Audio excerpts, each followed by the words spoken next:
kwenye mizozo mbalimbali kuwa imekuwa vita ya propaganda zaidi, vita inayopigwa kwenye mitandao zaidi, au vita inayopigwa kwa kusukuma washabiki zaidi.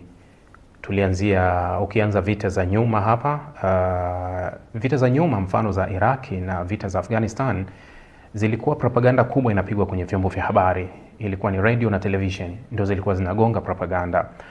Tofauti na vita za sasa ambapo mitandao imekuwa ni sehemu kubwa sana ya kupiga propaganda kwa kiwango kikubwa. Vita ya Urusi na Ukraine tulishuhudia propaganda kubwa ikizidi. Sasa tukaona vita ya Israeli na Hamas na yenyewe ikawa hivyo hivyo. Propaganda za pande zikawa kila mmoja anataka kujaribu kutuaminisha kuwa yeye anachokifanya ni sahihi ukilinganisha na mwenzake. Vita iliyovunja rekodi ya propaganda ilikuwa ni vita ya India na Pakistan ya mwaka jana. Propaganda zilikuwa zimevuka kilikuwa kiwango cha hali ya juu sana. Vita ambayo imeshusha kiasi propaganda na hii ni kwa sababu ya jiografia na maeneo ya hali halisi na maslahi yenyewe. Ni vita ya Sudani ambayo inazo propaganda lakini hazijafika kiwango cha propaganda za vita nyingine. Vita hii ya sasa ya Irani na Amerika, Israeli na wengine, na yenyewe ni moja ya vita kubwa ambayo imetuingizia propaganda nyingi kabisa, na upikaji wa taarifa umekuwa mkubwa sana. Tunafahamu kuwa mfano utasema kwenye hili Israeli wao ni wazuri wa kudhibiti taarifa kuanzia hapo mwanzo. Hata kwenye mzozo wa Gaza tu walikuwa wamedhibiti sana taarifa zisiweze kutoka katika kila madhara ambao wamekuwa wakiyapata. Hata kwenye mzozo wao wa kwanza na Hezbollah walijitahidi sana kudhibiti yale yaliyotokea. Kwenye mashambulizi ambayo yaliwahi kufanyika mwaka juzi katika kile ambacho Irani walisema Promise 1, Promise 2 and Promise 3, hali kadhalika taarifa zilifichwa. Kama una kumbukumbu vizuri utakumbuka mzozo uliopelekea kwenye ile kashfa ya Qatar Gate, ambayo kashfa hii iliwahusu maafisa wa karibu wa Netanyahu ambao wanatajwa kuwa walikuwa wakilipwa fedha na Qatar. Fedha hizo walikuwa wanalipwa kwa sababu tu walikuwa Qatar ilitaka mazungumzo yote yanayohusu mgogoro au yanayohusu Gaza yafanyike kwao ili Israeli ipeleke yale mazungumzo pale. Yani walikuwa wanaitaka hadhi katika njia ambayo wanajua. Hiyo ni kashfa ya Qatar Gate ambayo maafisa kadhaa wa Israeli wamekuwa wakishikiliwa mpaka leo wanahojiwa, ambao ni wafuasi wa karibu wa Netanyahu. Lakini wakati wanawashikilia maafisa katika kesi ya Qatar Gate, Netanyahu alishutumu jeshi la Israeli la polisi ndani akisema kuwa kwa nini wanawashikilia watu wao, na akauliza kuwa kina nani walivujisha taarifa za mashambulizi ya Iran. Kuna taarifa zilichapishwa, nadhani ilikuwa kwenye Washington Post au the New York Times, na gazeti moja la Ujerumani, nimelisahau jina, lilichapisha kuonyesha madhara halisi ya Iran aliyofanya ndani ya Israeli ambayo yalikuwa yamefanywa ni siri.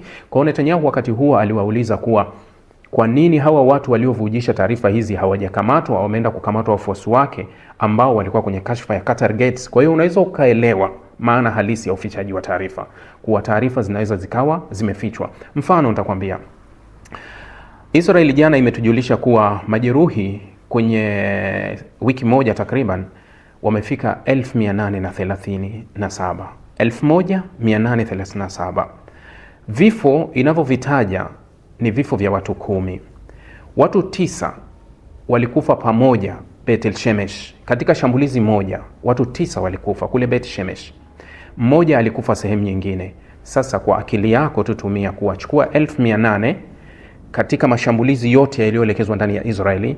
Shambulizi moja liliua watu 9 na shambulizi jingine likaua mtu mmoja. Mashambulizi mengine yote hayajaua mtu mmoja. Unaielewa hiyo taarifa? Ni katika kile ambacho unaweza ukasema kuwa mwendelezo ule wa kuficha taarifa. Namba ya vifo ndani ya Iran inasoma juu ya 1300. Majeruhi ni wengi, wamekuwa wakichapisha taarifa zao kama kawaida zilivyo.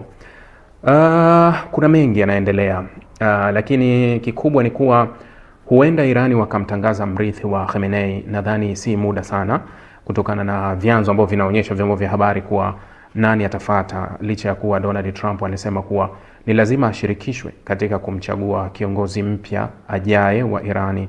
Nadhani Irani walimkejeli wakamwambia, kama ulishindwa kushawishi meya wa New York, sidhani kama una haki ya kuteua kiongozi kutoka ndani ya Irani. Kama ulishindwa ndani ya Marekani, unajua uchaguzi wa meya wa New York ulivyotokea mwaka jana. Mnakumbuka mvutano ulivyokuwa kati Adam Kouma na pamoja na Zohran Mamdani ambapo Donald Trump alimuunga mkono kabisa Adam licha ya kuwa alikuwa hatokani na yeye ambao baada ya kushindwa kwenye chama cha Democrat aliamua kugombea kama mgombea binafsi. Donald Trump alimuunga mkono, lakini si tu kumuunga mkono. Donald Trump aliwaambia wapiga kura wa New York kuwa ikiwa mtamchagua huyu Zohran Mamdani ambaye ni mzaliwa wa Uganda, Muhindi, basi tutakata usaidizi katika jiji la New York, hamtopata chochote. Aliwaambia hivyo Donald Trump, lakini naona hali ikawa tofauti na Mamdani akashinda. Lakini Irani waliendelea kukejeli kauli ya Donald Trump, kumwambia kuwa genge la Epstein haliwezi likaamua kuhusu kiongozi gani atayekuja Irani. Yaani wanakusudia kuwa waliotajwa kwenye faili za Epstein wana hadhi gani ya kuwa waamuzi wa kiongozi ajaye wa Irani. Larijani anasema US allies fail to designate Iran. Unajua hili limekuwa ndio swali la kuwa Marekani anakwenda kwenye vita kwa muda gani, kwa wakati gani, kwa kutimiza lipi? Ukisikiliza vyombo vya habari au ukisoma kama mfano Access News, nilizungumza kwenye taarifa ile iliyopita kuwa wana plani za kuingia ground kwenda kwa ajili ya kuchukua zile urani ambazo zimerutubishwa kilogramu 400. Marekani na Israel wanapanga plani, yani waweke kikosi maalum waingie Irani.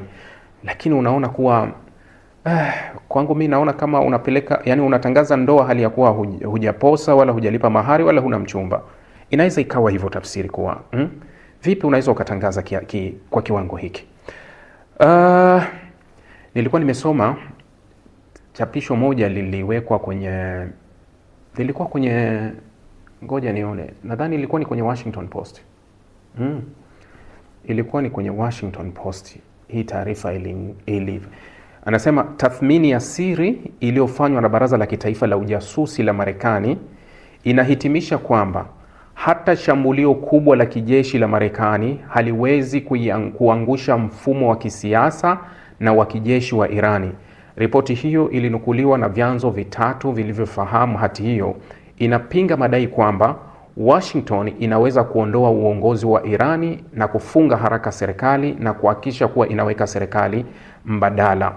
Yes, kulingana na taarifa iliyochapishwa kwenye Washington Post, inasema kuwa uchambuzi huo unasema kwamba hata kama kiongozi mkuu wa Irani Ali Khamenei atauawa, taasisi za kijeshi na za kikasisi zilizojikita katika Jamhuri ya Kiislamu ya Irani huenda zingeendelea kuwa imara kupitia mfumo iliyoanzishwa ya urithi.